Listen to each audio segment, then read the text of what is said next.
გიორგი ბაჩიაშვილი არ ასახელებს ფონდებს, რომელსაც აფინანსებს. ის ისევ არ აკონკრეტებს, სად და რამდენს რიცხავს, თუმცა ბაჩიაშვილი აღიარებს, რომ პოლიტიკურ პროცესებში ჩართულია.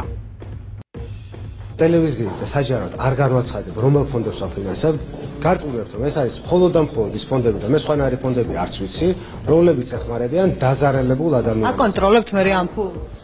დაზარალებულ ადამიანებს, იმ ადამიანებს, რომლებიც გამოუშვეს სამსახურებიდან. მე ამ ფონდებს არ დავასახელებ, იმიტომ რომ სახელმწიფოსგან მიმდინარეობს ზეწოლა ყველა მიმართულებით. მე არ მინდა, რომ ჩემი დახმარება გახდეს ვიღაცაზე ზეწოლის მიზეზი. გუშინ თქვით, რომ დაკავებულებს და დაშავებულებს ვეხმარებიო და დღეს გათავისუფლებულებსო სამსახურიდანო და კიდე ხო არ არის ვინმე, ვისაც ეხმარებით აქციებზე? არა, მე გუშინ თქვი, რომ ამ პროცესში დაზარალებულები, მათ შორის ნაცემები, მათ შორის ვისაც უნდა დაკავებულები ადვოკატები და ეს ფონდები რა თქმა უნდა ეხმარებიან მათ შორის იმათ, ვინც სამსახურიდან გამოუშვეს.